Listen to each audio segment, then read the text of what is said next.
ಸೀನಾ ಒಂದು ಬೇಸಿನಿಂದ ಇವತ್ತು ವಿಜಯಪುರ ಜಿಲ್ಲೆಯಲ್ಲಿ ಹಿಂಡಿ ಮತ್ತು ಆಲ್ಮೇಲ್ ತಾಲೂಕಿನಲ್ಲಿ ಮತ್ತು ಗುಲ್ಬರ್ಗಾ ಜಿಲ್ಲೆ ಮತ್ತು ಯಾದಗಿರಿ ಜಿಲ್ಲೆಯಲ್ಲಿ ಏನು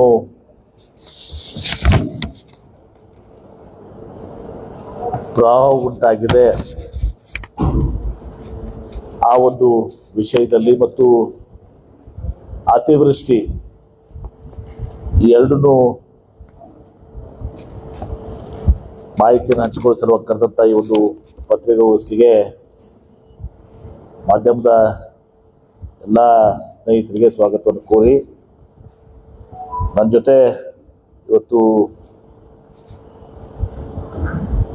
ಸಿಂದಗಿಯ ಶಾಸಕರು ಅವರಲ್ಲಿ ಕೂಡ ಬಹಳಷ್ಟು ಪ್ರವಾಹ ಉಂಟಾಗಿದೆ. ನಿನ್ನೆ ನಾವು ಕುಮ್ಮಸ್ಗಿ ಮತ್ತು ದೇವನಗಾಂವ್ ಕೂಡ ಭೇಟಿಯಾಗಿ ಅಲ್ಲಿ ಬೆಳೆ ಹಾನಿ ಮತ್ತು ಅಲ್ಲಿಯ ಪ್ರವಾಹ ಪರಿಸ್ಥಿತಿಯನ್ನು ನೋಡಿದ್ವಿ. ಅಶೋಕ್ ಮನಗೂಳಿ ಅವರು ಜೊತೆಗಿದ್ದಾರೆ.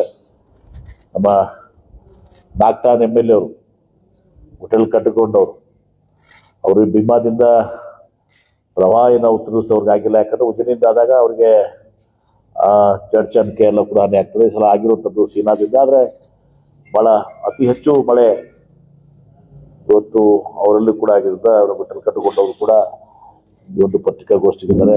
ನಮ್ಮ ಕಾಂತಾ ನಾಯಕ್ ಅವರು ಸ್ಕಿಲ್ ಡೆವಲಪ್ಮೆಂಟ್ ನಿಗಮದ ಒಂದು ಅಧ್ಯಕ್ಷರು ಅವರು ಇದ್ದಾರೆ. ನಮ್ಮ ಜಿಲ್ಲಾಧಿಕಾರಿಗಳಂತ ಸಿ ಆನಂದ್ ಅವರಿದ್ದಾರೆ. ನಮ್ಮ CEO ಅವರಂತ ಋಷಿ ಆನಂದ್ ಅವರು ಪತ್ರಿಕಾಗೋಷ್ಠಿಯಲ್ಲಿದ್ದಾರೆ. ನಮ್ಮ SP ಅವರಂತ ಲಕ್ಷ್ಮಣ್ ನಿಂಬರ್ಗಿ ಅವರು ಕೂಡ ಪತ್ರಿಕಾಗೋಷ್ಠಿಯಲ್ಲಿದ್ದಾರೆ. ಮಾಧ್ಯಮದ ಸ್ನೇಹಿತರೆ, ನಮ್ಗೆ ಗೊತ್ತಿದೆ, ಯಾವಾಗಲೂ ಕೂಡ ನಾವು ಕೃಷ್ಣಾ ನದಿಯ ಪ್ರವಾಹವನ್ನು ನೋಡ್ತಿದ್ವಿ. ಅದರ ನಂತರ ನಾವು ಭೀಮೆಯಲ್ಲಿ ಕೂಡ ಪ್ರವಾಹನ ನೋಡ್ತಿದ್ವಿ. ಆದರೆ ಈ ಸಲ ನಮಗೆ ಈ ಸೀನಾ ಬೇಸಿನ್ ಏನಿದೆ, ಭೀಮೆಯ ಸೀನಾ ಬೇಸಿನ್ನಲ್ಲಿ ಆ ಒಂದು ಇದರಲ್ಲಿ ಕ್ಯಾಚ್ಮೆಂಟ್ ನಲ್ಲಿ ಮಳೆ ಆಗಿದ್ರಿಂದ ಮತ್ತು ಅಲ್ಲಿ ಮಹಾರಾಷ್ಟ್ರ ಈ ಎಂಟೈರ್ ಭೀಮಾ ಬೇಸಿನ್ದಲ್ಲಿ ಅವ್ರಿಗೇನು ಬಚಾವತ್ ತೀರ್ಪಿನಲ್ಲಿ ನೀರಿನ ಹಂಚಿಕೆ ಆಗಿದೆ. ಅದು ಹಂಚಿಕೆಗಿಂತ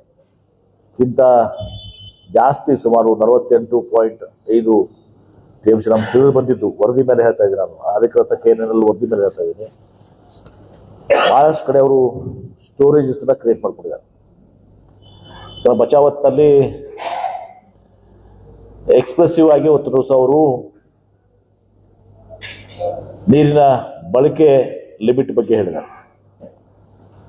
ಅದರ ಸ್ಟೋರೇಜ್ ಬಗ್ಗೆ ಅವರು ಸೈಲೆಂಟ್ ಆಗಿದ್ದಾರೆ. ಆದರೆ ಸೈಲೆಂಟ್ ಇದ್ರೂ ಕೂಡ ಸ್ಟೋರೇಜ್ ಮಾಡಿಕೊಂಡ್ರು ಕೂಡ ಅದು CWC ಪರವಾನಗಿ ತಗೋಬೇಕಾಗ್ತದೆ. ಮತ್ತು ಅದನ್ನ ಆ ಸ್ಟೋರೇಜ್ನ ಅವರೇನು ಬಚಾವತ್ನಲ್ಲಿ ಅವರಿಗೆ ನೀರಿನ ಬಳಕೆ ಇದೆ ಅದನ್ನು ಮಾತ್ರ ಅವತ್ತು ಬಳಕೆ ಮಾಡ್ಕೊಳಕ್ಕಾಗ್ತದೆ. ಹೀಗಾಗಿ ಮಹಾರಾಷ್ಟ್ರ ಸರ್ಕಾರ ಬಹಳಷ್ಟು ಕಡೆ, ನಾನು ಆ ವಿಚಾರಗಳು ನಿಮ್ಗೆ ಹೇಳ್ತೀನಿ, ರಿಪೋರ್ಟ್ ನಲ್ಲಿ ಇರುವಂತಹದ್ದು ಈ ಸ್ಟೋರೇಜ್ ಮಾಡ್ಕೊಂಡಿದ್ದಾರೆ. ಮತ್ತು ಇನ್ನೊಂದು ಏನಾಗಿದೆ, ನಮಗೆ ಯಾವ ರೀತಿ ಕೃಷ್ಣಾದಲ್ಲಿ ಇವತ್ತು ಒಂದು ಕೋಆರ್ಡಿನೇಷನ್ ಕಮಿಟಿ ಇದೆ.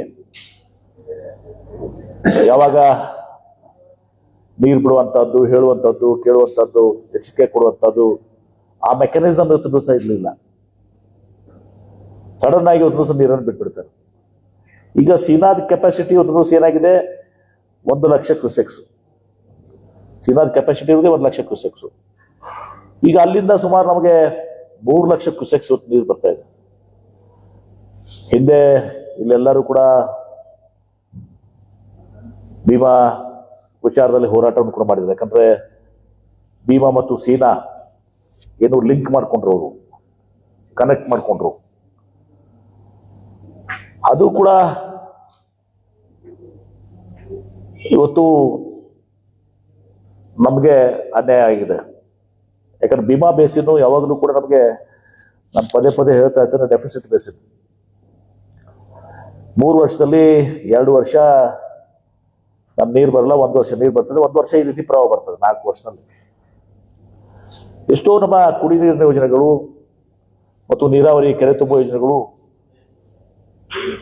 ಕೆಲವೊಂದು ವರ್ಷ ಅದು ನಮಗೆ ಉಪಯೋಗ ಆಗೋದಿಲ್ಲ. ಯಾಕಂದ್ರೆ ಆ ನೀರು ಬೇಸಿನಾಗ ನೀರು ಇದ್ದಂಥ ಸಂದರ್ಭದಲ್ಲಿ ನಮಗೆ ಉಪಯೋಗ ಆಗೋದಿಲ್ಲ. ಆಮೇಲೆ ಕೊಡ್ತಮ್ಮ ಇದನ್ನ ಪ್ಲೀಸ್, ಯಾಕೆ ಮಾಡೋ ಟೈಮ್ನಾಗ ನಡೆಯೋ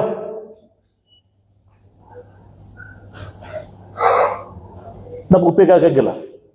ಮಲ್ಟಿ ವಿಲೇಜ್ ಸ್ಕೀಮ್ಸ್ ಆಗಲಿ, ಆಮೇಲೆ ನಮ್ಗೆ ಭೀಮಾ ನದಿ ಮೇಲೆ ಯೂಸ್ ಮಾಡ್ಕೊಂಡಂಥ ಕೆರೆ ತುಂಬುವ ಯೋಜನೆಗಳು ಬಹಳಷ್ಟು ನಮಗೆ ಕೆಲವೊಂದು ವರ್ಷಗಳು ನಮಗೆ ಸಹಾಯ ಆಗೋದಿಲ್ಲ. ನೀರು ಇರೋದಿಲ್ಲ, ಅಲ್ಲಿ ನೀರಿನ ಕೊರತೆ ಇರ್ತದೆ. ಹೀಗಾಗಿ ಆ ಯೋಜನೆಗಳು ಆ ವರ್ಷ ನಮಗೆ ಕುಡಿಯ ನೀರಿಗಾಗಿ ಅಥವಾ ಕೆರೆ ತುಂಬಕ್ಕೆ ಉಪಯೋಗ ಆಗೋದಿಲ್ಲ. ಇವತ್ತು ಈ ಒಂದು ಕಾರಣದಿಂದ ಈ ಸೀನಾ ಇದರಿಂದ ಅಲ್ಲಿ ಬೇಸಿಂದ ಮಳೆಯಾಗಿದ್ರು ಕೂಡ ಸತ್ಯ. ಅದೇ ರೀತಿ ಮಹಾರಾಷ್ಟ್ರದವರು ಸರ್ಕಾರ ಅನೇಕ ಸ್ಟೋರೇಜಸ್ ಅನ್ನ ಇವತ್ತು ತುಂಬಿಸ ನಿರ್ಮಾಣ ಮಾಡಿದ್ದಾರೆ.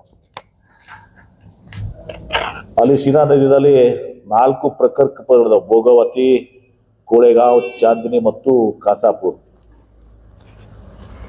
ಈಗ ಹಿಂದೆ ಒಮ್ಮೆ ರಾಜ್ಯ ಸರ್ಕಾರ 2007ರಲ್ಲಿ ಖೇನನ್ ಕರ್ನಾಟಕ ನೀರಾವರಿ ನಿಗಮದಿಂದ ಈ ಬಗ್ಗೆ ಒಂದು ಸಮೀಕ್ಷೆಯನ್ನು ಮಾಡ್ಕೊಳತ್ತಿದ್ರು. ಅವಾಗ ನಮ್ಮ ಯಾರು ಪಂಚಪ್ಪಣ್ಣ ಕಲಬುರ್ಗಿ ಏನು ನಿಮ್ಮ ಹೋರಾಟಗಾರಿದ್ರು ಮತ್ತು ಜಿಲ್ಲಾ ಪಂಚಾಯತ್ ಸದಸ್ಯರು, ಅವರು ಸರ್ಕಾರಕ್ಕೆ ಸಲ್ಲಿಸಿದ ಮೇಲೆ ಸರ್ಕಾರ ಒಂದು ಸಂದರ್ಭದಲ್ಲಿ ಇದನ್ನ ಈ ಕಮಿಟಿಯನ್ನ ಕೆಎನ್ಎಲ್ ಕಮಿಟಿ ತಿಳಿಸ್ಬೇಕಿದ್ದು. ತಮ್ಗೆ ಗೊತ್ತಿದೆ, ಅಲ್ಲಿ ಒಂದ್ ಕಡೆ ಹೇಳ್ತಾರೆ ನಮ್ಗೆ ಬಚಾವತ್ನಲ್ಲಿ, ನಾನು ಈಗಾಗಲೇ ಹೇಳಿದ್ದಾರೆ, ನಮ್ಗೆ ಮಹಾರಾಷ್ಟ್ರಕ್ಕೆ ಒಟ್ಟು 300 TMC ಹಂಚಿಕೆ ಮಾಡಲಾಗಿತ್ತು. ಅದರಲ್ಲಿ ಭೀಮಾ ನದಿಯಲ್ಲಿ 95 TMC, ಅದಕ್ಕಿಂತ ಹೆಚ್ಚಿಗೆ ಅವರು ಬಳಸ್ಕೋಬಾರ್ದು, 95 TMCಗಿಂತ ಜಾಸ್ತಿ. ಆದರೆ ಅದಕ್ಕೆ ವ್ಯತಿರಿಕ್ತವಾಗಿ ಇವತ್ತು ದಿವಸ ಮಹಾರಾಷ್ಟ್ರ ಸರ್ಕಾರವು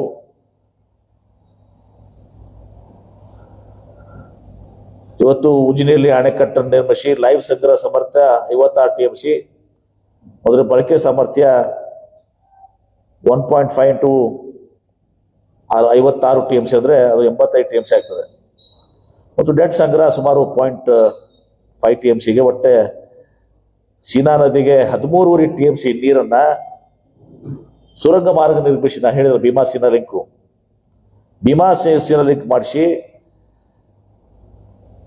ಇವತ್ತು ಅಲ್ಲಿ ಸುಮಾರು 35 TMC ನೀರು CWC ಅನುಮೋದನೆ ಪಡಿಲಾರದೆ ಇವತ್ತು ಹೊಸ ಯೋಜನೆಗಳಾಗಿವೆ. ಮತ್ತು ಉಜಿನಿ ಅಣೆಕಟ್ಟಿನ ಎತ್ತರವನ್ನು 3 ಮೀಟರ್ಗೆ ಹೆಚ್ಚಿಸಿ 7 TMC ಇವತ್ತು ದಿವಸ ಅಧಿಕವಾಗಿ ನೀರನ್ನು ಬಳಸ್ಕೊತಾ ಇದ್ದಾರೆ. ಕೆಲವೊಂದು ಹೇಳಿದ್ದಾರೆ ಯಾವ ಪರ್ಮಿಷಬಲ್ ಇದಾವೆ, ಕನ್ಸಿಡರೇಷನ್ ಇದಾವೆ, ಯಾವ ಕನ್ಸಿಡರೇಷನ್ ಇಲ್ಲ ಅಂತ ಹೇಳಿ. ಆಸ್ತಿ LIS ಕಾನೂನು ಬಾರವಾಗಿ ಮಹಾರಾಷ್ಟ್ರ ನಿರ್ಮಿಸಿರುವಂತ ಅಣೆಕಟ್ಟುಗಳು ಕೆಲವೊಂದು ಇದಾವೆ. ಅದು ಆಸ್ತಿ LIS 1.5 TMC, ಬಾರ್ಸಿ LIS 2.7 TMC, ಸಿರಾಪುರ್ LIC 1.7 TMC, ಏಕ್ರೂರ್ LIS 3.1 TMC ಮತ್ತು ಪ್ರಮುಖವಾಗಿ ಭೀಮಾ ಸೀನಾ ಲಿಂಕು 13.5 TMC ಮತ್ತು ಕೃಷ್ಣ ಮರಾಠವಾಡ ಸ್ಕೀಮ್ ಏನಿದೆ 21 TMC ಇರ್ತದೆ. ಬ್ಯಾರೇಜಸ್ ಡೌನ್ ಸ್ಟ್ರೀಮ್ ಆಫ್ ಉಜಿನಿ ಇದು ಇದಕ್ಕಿಂತ ಜಾಸ್ತಿನೇ ಇರ್ಬೋದು. ಇದು ಕಂಡು ಬರ್ಲಾರ್ದೆ ನಮ್ಮ ಡಿ ಸಿ ಅವರು ಹೇಳ್ತಾರೆ KT ಇರೋದು ಕೊಲ್ಹಾಪುರ್ ಟೈಪ್ ವೇರ್ ಅಂತಾರೆ. ಎಲ್ಲ ಕಡೆನೂ ಕೂಡ ಸಿಕ್ಕಾಪಟ್ಟೆ ಮಾಡ್ಕೊಂಡಿದ್ದಾರೆ. ಅದ್ರ ಸ್ಮಾಲ್ ನಡ್ಕೊಂಡು ದೊಡ್ಡತನ ಮಾಡ್ಕೊಂಡಿದ್ದಾರೆ. ಈ ಭೀಮಾಶೀಲ ಹಿಂಗೆ ಕಡ್ಕೊಂಡು ಈ ಕೃಷ್ಣ ಮರಾಠವಾಡ ಇದು 21 TMC, ಹಿಂಗೆ ಒಟ್ಟು 48 TMC 0.50 ಸುಮಾರು 50 TMC ತಿಳಿದ ಹಾಗೆ ಅವ್ರಿಗೆ ಹಂಚಿಗೆ ಆಗಿದ್ದಕ್ಕಿಂತ ಜಾಸ್ತಿ ನೀರನ್ನ ಬಳಸಿದ್ದಾರೆ. ಮತ್ತು ನಾವು ಏನು ಅವಾಗ CAWC ಅನುಮೋದನೆ ತಗೊಂಡಿಲ್ಲ. ನಮ್ಮ KNNL ಅವರು ಅಲ್ಲಿ ಹೋಗಿ ಅದನ್ನ ಸಮೀಕ್ಷೆ ಮಾಡ್ಲಿಕ್ಕೆ ಹೋದಾಗೂ ಕೂಡ ಅವರು ಸಹಕಾರ ಮಾಡಲಿಲ್ಲ. ಹೀಗಾಗಿ ಬಹಳಷ್ಟು ನಮಗೆ ಇನ್ನೂ ಕೂಡ ಅದು ಅರ್ಥ ಆಗಿಲ್ಲ. ಅದು 1 ಲಕ್ಷ ಕ್ಯೂಸೆಕ್ಸ್ ಇರುವಂತದ್ದು ಈ ಸ್ಟೋರೇಜಸ್ ಮಾಡ್ಕೊಂಡು ಈಗ ಸಡನ್ ಆಗಿ ಆ ಸ್ಟೋರೇಜಸ್ ಆದ್ಮೇಲೆ ಒಂದೇ ಇದರಲ್ಲಿ ನೀರನ್ನು ಬಿಟ್ಟ ಮೇಲೆ ಈ ಪ್ರವಾಹ ಉಂಟಾಗ್ತಾ ಇದೆ. ಆಮೇಲೆ ಈ ಸಲ ಇಡೀ ರಾಜ್ಯದಲ್ಲಿ ಅತ್ಯಂತ ಹೆಚ್ಚಿನ ಮಳೆ ಆಗಿದ್ದು ವಿಜಯಪುರ ಜಿಲ್ಲೆ. ಸ್ಟ್ಯಾಟಿಸ್ಟಿಕ್ಸ್ ಹೇಳ್ಬಿಡಿ. ಒಟ್ಟು 1 ಜೂನ್ನಿಂದ 27 ಸೆಪ್ಟೆಂಬರ್ ತನಕ ವಾಡಿಕೆ ಮಳೆ 378 ಮಿಲಿಮೀಟರ್ ಆಗಬೇಕಿತ್ತು. 604 ಮಿಲಿಮೀಟರ್ ಮಳೆ ಆಗಿದ್ದು 60% ಎಕ್ಸಸ್ ರೈನ್ಫಾಲ್ ರೆಕಾರ್ಡ್ ಆಗಿದೆ. ಅದು ಎಂಟೈರ್ ಮುಂಗಾರು ಸೀಸನ್ ನಲ್ಲಿ 1 ಜೂನ್ನಿಂದ ಹಿಡಿದು 27 ಸೆಪ್ಟೆಂಬರ್ ತನಕ ರಾಜ್ಯದಲ್ಲಿ ಅತಿ ಹೆಚ್ಚು ನಮ್ಮ ಜಿಲ್ಲೆಯಲ್ಲಿ ಮಳೆ ಆಗಿದೆ. ಫಸ್ಟ್ ಅತಿ ಹೆಚ್ಚು ಕರ್ನಾಟಕದ ನಮ್ಮ ರಾಜ್ಯ 60% ಎಕ್ಸಸ್ ಆಗಿದೆ. ತದನಂತರ ಬಾಗಲಕೋಟ್ ಜಿಲ್ಲೆ ಸೆಕೆಂಡು. ಆ ಸೆಕೆಂಡ್ಗೂ ಮತ್ತು ಫಸ್ಟ್ಗೆ ಡಿಫರೆನ್ಸ್ ಇರುವಂತದ್ದು ಅಲ್ಲಿ 28% ಬಾಗಲಕೋಟ್ನಲ್ಲಿ. ಸೆಕೆಂಡ್ ಹೈಯೆಸ್ಟ್ ಇದ್ದು ಬಾಗಲಕೋಟ್ ಮಳೆ ಆಗಿದ್ದು 28%, ನಮ್ಮಲ್ಲಿ 49%.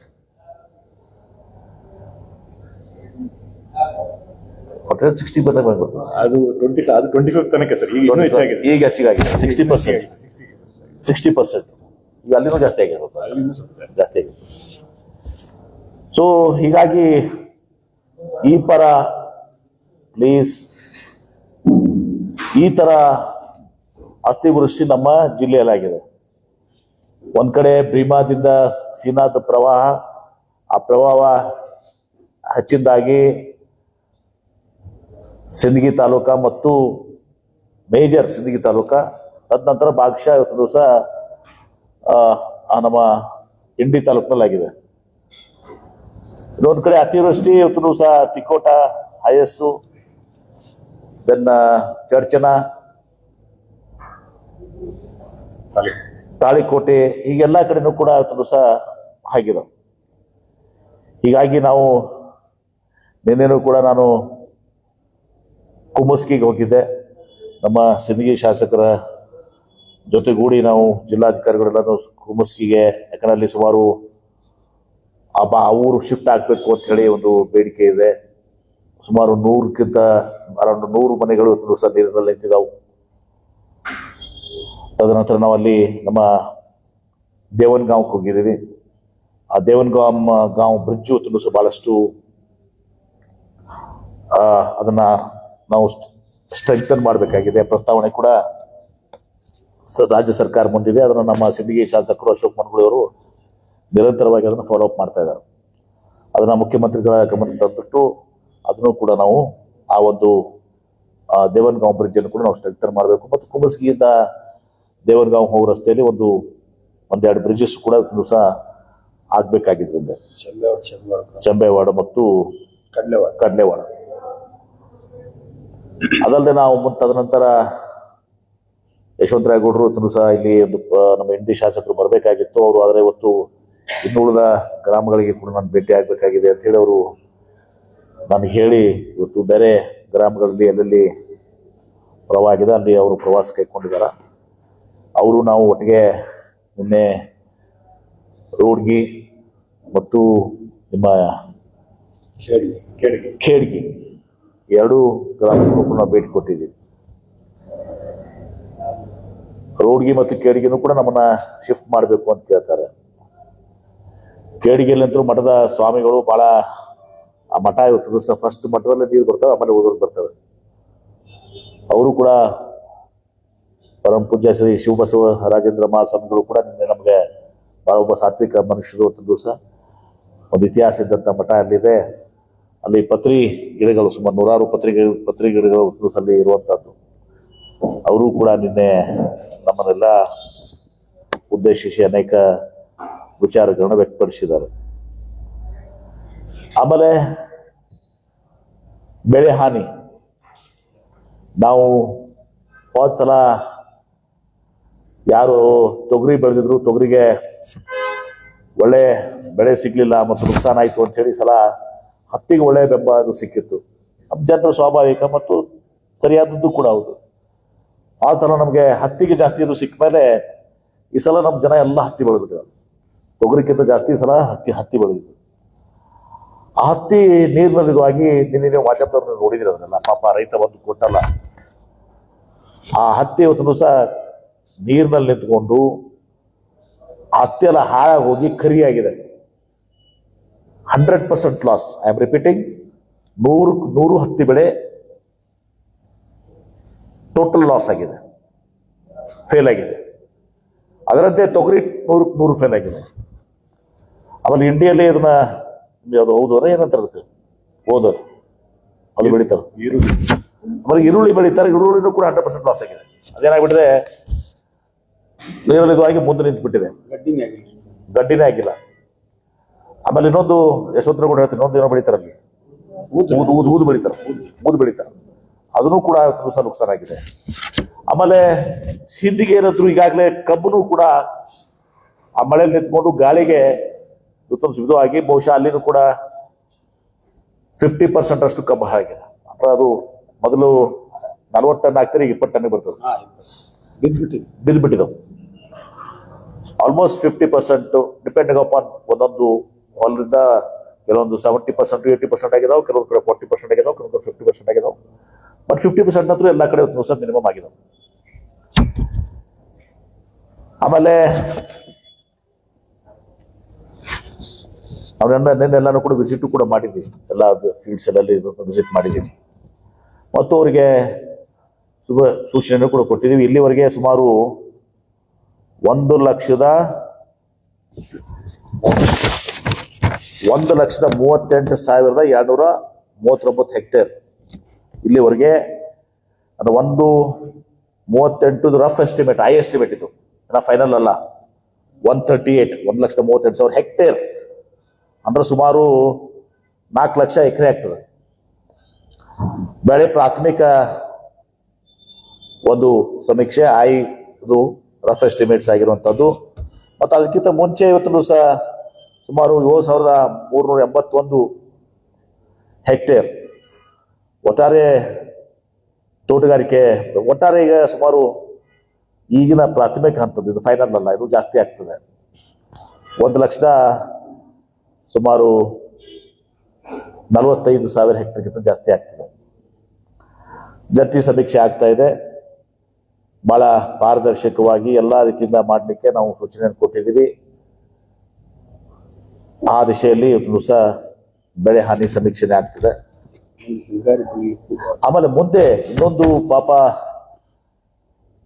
ಆತಂಕ ಏನು ವ್ಯಕ್ತಪಡಿಸಿದ್ರು ಜನ, ಅಲ್ಲಿ ಸತ್ಯನೂ ಕೂಡ ಇದೆ. ವ್ಯವಸ್ಥೆ ಏನಾಗಿದೆ, ಈ ಮಳೆಯಿಂದ ಮುಂದೆ ನಾಳೆ ಹಿಂಗಾರಿನಲ್ಲಿ ಕೂಡ ಈಗ ಭೂಮಿ ತಯಾರು ಮಾಡ್ಕೋಬೇಕು. ತಯಾರು ಮಾಡ್ಕೊಂಡು ಹಿಂಗಾರಿನಲ್ಲಿ 1,000 ಏನಾದ್ರು ಬೆಳೆಯಕ್ಕೆ ಸಾಧ್ಯತೆ ಇತ್ತು. ಆ ಭೂಮಿ ತಯಾರು ಬೇಕಾದ್ರೆ ನೀರಲ್ಲಿ ಇಟ್ಬಿಟ್ಟಿದೆ ಹಿಂಗಾರಿನಲ್ಲಿ ಕೂಡ. ಅಂದ್ರೆ ಹಿಂಗಾರನು ಕೂಡ ವೈಫಲ್ಯ ಆದಂಗೆನೆ, ಹಿಂಗಾರನು ವೈಫಲ್ಯ ಆದಂಗೆ ಇವತ್ತು ದಿವಸ. ಯಾಕಂದ್ರೆ ಅವರು ನೀರು ನಿಂತಿದ್ದಾವೆ ಅಲ್ಲಿ, ಭೀಮಾ ನದಿ ಪ್ರವಾಹದಿಂದ ಅಲ್ಲಿ ಹೊಡ್ಕೊಳಕ್ಕೂ ಆಗುದಿಲ್ಲ, ನೀರು ನಿಂತ್ಬಿಟ್ಟಿದಾವ ಅಲ್ಲಿ, ಭೂಮಿ ತಯಾರು ಮಾಡ್ಕೊಳಕ್ ಆಗುದಿಲ್ಲ. ನೆಕ್ಸ್ಟ್ ಬಂದೊಂದು ಬರ್ತೀವಿ. ತದನಂತರ ರಸ್ತೆಗಳಂತೂ ಸಿಕ್ಕಾಪಟ್ಟೆ ರಸ್ತೆಗಳು ಹಾಳಾಗಿದಾವೆ ಎಲ್ಲಾ ಕಡೆ ಇರ್ತದೆ ಸರ್. ಈ ರಾಜ್ಯದಲ್ಲಿ ಆಗಿದಾವೆ, ದೇಶದ ತುಂಬಾನು ಕೂಡ ರಸ್ತೆಗಳ ಪರಿಸ್ಥಿತಿ ಬಹಳ, ಈ ಮಳೆ ಇವತ್ತು ಇಷ್ಟು 60% ಮಳೆ ಹೆಚ್ಚಿಗೆ ಆದ್ಮೇಲೆ ರಸ್ತೆಗಳ ಪರಿಸ್ಥಿತಿನೂ ಕೂಡ ಬಹಳಷ್ಟು ಇದಾಗಿದೆ. ಈ ಎಲ್ಲ ಪರಿಸ್ಥಿತಿ ನಮ್ಮ ಮುಂದಿದ್ದಾವೆ. ಅದ್ರ ಜೊತೆಗೆ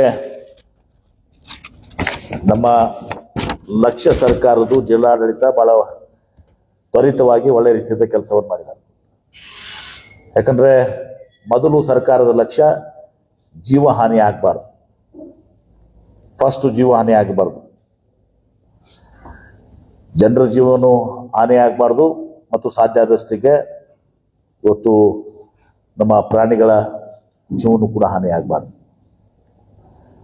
ಒಂದು ಸಂತೋಷ, ಇಲ್ಲಿ ದಿವಸ ಯಾರೂ ಕೂಡ ಈ ಇದರಲ್ಲಿ ಯಾವುದು ಭೀಮಾ ಇದರಲ್ಲಿ ಯಾರು ಕೂಡ ಜೀವ ಹಾನಿ ಆಗಿಲ್ಲ, ಪ್ರಾಣಿ ಹಾನಿನೂ ಆಗಿಲ್ಲ. ನಮ್ಮ ಆಕಳಾಗ್ಲಿ, ಎಮ್ಮೆ ಆಗಲಿ, ಎತ್ತುಗಳಾಗ್ಲಿ, ಕುರಿಗಳಾಗ್ಲಿ ಅಂಥದ್ದು ಕೂಡ ಆಗಿಲ್ಲ ಈ ಭೀಮಾ ಪ್ರವಾಹದಿಂದ. ಮಳೆ ಹಾನಿಯಲ್ಲಿ ಇವತ್ತು ದಿವಸ ಒಂದು ಜೀವ ಹಾನಿ ಆಗಿದ್ದಾವು. ಸುಮಾರು 10 ಜೀವ ಹಾನಿಗಳಾಗಿದ್ದಾವೆ ಮಳೆಯಿಂದ. ಒಟ್ಟು ಜಿಲ್ಲೆಯಲ್ಲಿ ಸಿಡಿಲು ಬಿಟ್ಟು ಇದೆಲ್ಲರಾಗಿ 10 ಜೀವ ಹಾನಿಗಳು ಆಗಿದ್ದಾವೆ. ಎಂದಿನ ಮಳೆ ಪ್ರಾರಂಭ ಆಗಿದೆ ಅಲ್ಲಿ ಇಲ್ಲಿವರೆಗೆ 10 ಆಗಿದೆ. ಮತ್ತು ಅವ್ರಿಗೆ ಈಗಾಗಲೇ 5 ಲಕ್ಷ ರೂಪಾಯಿ ಸರ್ಕಾರದಿಂದ ಪರಿಹಾರವನ್ನು ಕೂಡ ವಿತರಿಸಿ ಮಾಡಲಾಗಿದೆ. ಮತ್ತು ಸುಮಾರು 20 ದೊಡ್ಡ ಮತ್ತು 42 ಸಣ್ಣ, ಒಟ್ಟು 69 ಜಾನುವಾರುಗಳು ತುಳಿಸಲಾಗಿದ್ದಾವೆ. ಅವಕ್ಕೆ SDRF ಮತ್ತು NDRF ನಾಮ್ಸ್ ಪ್ರಕಾರ ಪರಿಹಾರ ಧನವನ್ನು ವಿತರಿಸಲಾಗಿದೆ. ಈ ಪೈಕಿ 3 ದೊಡ್ಡ ಜಾನುವಾರುಗಳು ಹಾನಿ ಸೆಪ್ಟೆಂಬರ್ ತಿಂಗಳಲ್ಲಿ ಆಗಿದೆ. ಮತ್ತು ಮನೆಗಳು ಮತ್ತು ಗೃಹ ವಸ್ತು ಒಟ್ಟಾರೆ ಸುಮಾರು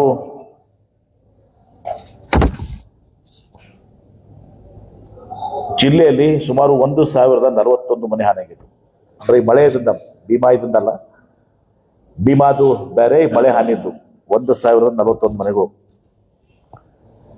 ಅವಕ್ಕೆ ಹಾನಿಗಳು ಶೇಕಡ ಅವಕ್ಕೆ 6,500 ಮನೆಗೆ ಮತ್ತು ಪರ್ಸೆಂಟೇಜ್ ವೈಸ್ ತುಳುಸಿನ ಹಾನಿಯಾಗಿದ್ದಾವೆ. ಅದಕ್ಕೆ ಮತ್ತು ಸಂಪೂರ್ಣವಾಗಿ ಹಾನಿಯಾಗಿದೆ ಸುಮಾರು 30,000 ಮತ್ತು 50 ಮನೆಗೆ 50,000 ರೂಪಾಯಿ ಸಂಪೂರ್ಣವಾಗಿ ಆಗಿಬಿಟ್ಟು 675 ಮನೆಗೆ SDRF ಮತ್ತು NDRF ನಾಮ್ಸ್ ಪ್ರಕಾರ ಇದು ಕೊಟ್ಟಿದ್ದೀವಿ. ಇನ್ನು 361 ಮನೆಗಳಿಗೆ ಈ ಸೆಪ್ಟೆಂಬರ್ನಲ್ಲಿ ಏನಾಗಿದೆ ಅದನ್ನು ಕೂಡ ಸಮೀಕ್ಷೆ ಸಹ ನಡೀತಾ ಇದೆ. ಮತ್ತು ಬಹಳಷ್ಟು ಕಡೆ ಈಗ ಭೀಮಾ ಪ್ರವಾಹದಲ್ಲಿ ಮತ್ತು ಮಳೆ ಇದರಲ್ಲಿ ಕೂಡ ಮನೆಯಲ್ಲಿ ನೀರು ಹೋಗಿ ಅವರೆಲ್ಲ ಗೃಹ ಉಪಯೋಗಿ ವಸ್ತುಗಳು, ಬಟ್ಟೆ ಇರ್ಬೋದು, ಅವರ ಪಾತ್ರೆಗಳಿರ್ಬೋದು, ಇನ್ನೊಂದು ಮನೆ ಗೃಹ ಉಪಯೋಗಿ ಕೂಡ ಅವು ಕೂಡ ಸುಮಾರು 270 ಮನೆಗಳಿಗೆ ನುಸಾಗಿದ್ದಾವೆ. ಈಗಾಗಲೇ 13 ಲಕ್ಷ ಪರಿಹಾರವನ್ನು ಕೊಟ್ಟಿದ್ವಿ. ಮತ್ತೆ ಮುಂದೆ ಈ ಭೀಮಾ ಇದರಲ್ಲಿ ಕೂಡ ಮತ್ತೆ ಅದನ್ನು ನಾವು ಇದು ಮಾಡ್ಕೊತೀವಿ. ನಾಳೆ ಸನ್ಮಾನ್ಯ ಮುಖ್ಯಮಂತ್ರಿಗಳಂತ ಸಿದ್ದರಾಮಯ್ಯನವರು ನಾಳೆ ವೈಮಾನಿಕ ಸಮೀಕ್ಷೆ ಮಾಡ್ತಾ ಇದ್ದಾರೆ. ಅವರು ಬೆಳಿಗ್ಗೆ 11 ಗಂಟೆಗೆ ಅಲ್ಲಿ ಗುಲ್ಬರ್ಗಾಕ್ಕೆ ಆಗಮಿಸಿ ಕಲಬುರಗಿಗೆ ಬಂದು, ಕಲಬುರಗಿಯಿಂದ ಇವತ್ತು ನಾವೆಲ್ಲರೂ ಕೂಡ ಮುಖ್ಯಮಂತ್ರಿಗಳ ಜೊತೆ ಅಲ್ಲಿಯ ಗುಲ್ಬರ್ಗಾ ಮತ್ತು ಯಾದಗಿರ ಉಸ್ತುವಾರಿ ಸಚಿವರು, ನಾನು ಮತ್ತು ಇನ್ನಿತರೆಲ್ಲರೂ ಕೂಡ ವೈಮಾನಿಕ ಸಮೀಕ್ಷೆನೂ ಕೂಡ ಆಗ್ತದೆ. ಆ ಸಂದರ್ಭದಲ್ಲಿ ಮತ್ತು ನಾಳೆ ಮುಖ್ಯಮಂತ್ರಿಗಳಿಗೂ ಭೇಟಿಯಾಗಿ ಆ ಸಂದರ್ಭದಲ್ಲಿ ಇದೆಲ್ಲವನ್ನು ಕೂಡ ಮಾಹಿತಿಯ ನಮ್ಮ ಜಿಲ್ಲೆಯ ಮಾಹಿತಿಯನ್ನು ನಾವು ಕೊಡ್ತೇವೆ.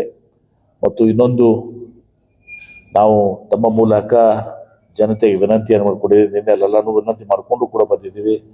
ನಮ್ಮ ಶಾಸಕರಾದಂಥ ಅಶೋಕ್ ಮನಗೂಳಿ ಅವರು ಮತ್ತು ಯಶವಂತರೇಗೌಡರು ನಿರಂತರವಾಗಿ ಜನರ ಸಂಪರ್ಕದಲ್ಲಿದ್ದಾರೆ. ಅವ್ರಿಗೆ ಇವತ್ತು ತಾವು ಈ ಸಂಪೂರ್ಣವಾಗಿ ಗಂಡಾಂತರ ಮುಗಿಯುವವರೆಗೆ, ಪ್ರವಾಹ ಇದು ಆಗುವವರೆಗೆ ಸುರಕ್ಷಿತ ಅಂತೇಳಿ ನಾವು ಸರ್ಕಾರ ಮಳೆ ನಿಂತು ಆ ನಮ್ಮ ಇನ್ಫ್ಲೋ ಏನು ಬರ್ತಾ ಇದೆಯಲ್ಲ ಅದು ಆಗುವವರೆಗೆ ಜನರು ಎಚ್ಚರಿಕೆಯಿಂದ ಇರಬೇಕು. ನದಿ ಪಾತ್ರಕ್ಕೆ ಹೋಗಬೇಡಿ, ಅಲ್ಲಿ ಚಟುವಟಿಕೆಗಳನ್ನ ಮಾಡಕ್ಕೆ ಹೋಗಬೇಡಿ ಅಂತೇಳಿ ನಾವು ವಿನಂತಿಯನ್ನು ಮಾಡ್ಕೊತೀವಿ. ಮತ್ತು ಅನೇಕ ಜನ ಈ ತೆಪ್ಪ ಕೇಳ್ತಾರ, ಬೋಟ್ ಕೇಳ್ತಾರ. ಆ ತೆಪ್ಪ ಬೋಟು 3.5 ಲಕ್ಷ ಕ್ಯೂಸೆಕ್ಸ್ ಮುಂದೆ ಹರಿದು ಹೋಗ್ತದೆ, ಅದು ಕೊಟ್ಟಿಲ್ಲ ಅವ್ರು. ನಿನ್ನೆ ನಾವು ಕೊಡಕ್ಕೆ ಹೋಗುದಿಲ್ಲ ಅದನ್ನ. ಇನ್ನೇನು ಬಾಣಂತಿಯರು ಅಂಥವ್ರು ಇದ್ದಾಗ ಅದನ್ನ ಅಲ್ಲಿ ಸರ್ಕಾರದಿಂದನೇ ಅದನ್ನ ಅವ್ರಿಗೆ ಆರೋಗ್ಯದ ಚಿಕಿತ್ಸೆ ಅಂತ ಕೊಡ್ತೀವಿ, ಉಳಿದ ಚಟುವಟಿಕೆ ಕೊಡೋದಲ್ಲ. ಯಾಕಂದ್ರೆ ಆ ತೆಪ್ಪ ಮತ್ತು ಬೋಟ 3.5 ಲಕ್ಷ ಕ್ಯೂಸೆಕ್ಸ್ ಮುಂದೆ ಎಲ್ಲಿ ಆಗ್ತದೆ, ಹರ್ಕೊಂಡು ಹೋಗತ್ತೆ. ಇನ್ನೊಂದು ಊರಾಗ ಕೇಳತ್ತಿದ್ರು, ನಮ್ಮ ತೆಪ್ಪ ಕೊಡ್ರಿ, ನಮ್ಮ ಬೋಟ್ ಕೊಡ್ರಿ ಅಂತೇಳಿ. ಅದು ಮಾಡ್ಲಿಕ್ಕೆ ಆಗೋದಲ್ಲ. ಯಾಕಂದ್ರೆ ಲಾಸ್ಟ್ ಟೈಮ್ನೇ ಒಂದು ಮಳೆ ಇದ್ದಾಗ ಒಂದು ಮೋಟರ್ ಸೈಕಲ್ ಹರ್ಕೊಂಡಾಗ್ಯದ, ವಾಶೌಟ್ ಆಗೋಗ್ಬಿಟ್ಟಿದೆ. ಅವಾಗ ಎಲ್ಲರನ್ನ ಮಕ್ಕಳು ಸಾಲಿಗೆ ಕರ್ಕೊಂಡು ಹೋಗಿ ತೆಪ್ಪದಾಗ ಬೋಟ್ನಾಗ ಹೋಗಿ ಹೋದ್ರೆ ನಾಳೆ ಅದು ಬಹಳ ದೊಡ್ಡ ಗಂಡಾಂತರ ಆಗ್ತದೆ. ಅದಕ್ಕೆ ಅವರಿಗೆ ನಾವು ಮಿರ್ಗಿಯಲ್ಲಿ ಕೇಳ್ತಿದ್ರಲ್ಲ, ಮಿರ್ಗಿಯಲ್ಲಿ ಕೇಳ್ತಿದ್ರು. ಅದನ್ನ ಅಂತ ದುಸ್ಸಾಹಸಕ್ಕೆ ಈಗ ಸಮಯ ಅಲ್ಲ ಅನ್ನೋದು ಮಾತನ್ನ ಹೇಳ್ತೀವಿ. ಎಲ್ಲರೂ ಆ ಗ್ರಾಮಸ್ಥರು ಎಚ್ಚರಿಕೆಯಿಂದ ಇರಬೇಕು. ನಾವು ವಿನಂತಿಯನ್ನು ಮಾಡ್ಕೋತೀವಿ. ನಾವು ಕೂಡ ಮಾಧ್ಯಮದವರು ಅವ್ರಿಗೆ ಪ್ರವಾಹ ಇದುವರೆಗೆ ಕೂಡ ಇದು ಮಾಡಬಾರ್ದು ಅಂತ ಹೇಳಿ ತಾವು ತಮ್ಮ ಮಾಧ್ಯಮಗಳ ಮೂಲಕ ಅವ್ರಿಗೆ ಜನರಿಗೆ ತಿಳುವಳಿಕೆ ಹೇಳಿದ್ರೆ ಅದು ಸಹಾಯಕ ಆಗ್ತದೆ. ಆ ಕೆಲಸ ತಾವು ಮಾಡ್ತೀರಿ ಅಂತ ಹೇಳಿ ಒಂದು ವಿಶ್ವಾಸವನ್ನು ನನಗಿದೆ. ಇಷ್ಟು ಸಂಕ್ಷಿಪ್ತವಾಗಿ ಇದೆಲ್ಲವೂ ಕೂಡ ನಡೀತದೆ. ಇನ್ನುಳಿದ ವಿಚಾರಗಳು ಮಹಾರಾಷ್ಟ್ರ ಮತ್ತು ಕರ್ನಾಟಕದ ಏನು ನಾನು ಈ ಮಾಹಿತಿಯನ್ನು ಕೊಟ್ಟಿದ್ದೀನಿ, ಇದನ್ನ ನಾನು ಇವತ್ತು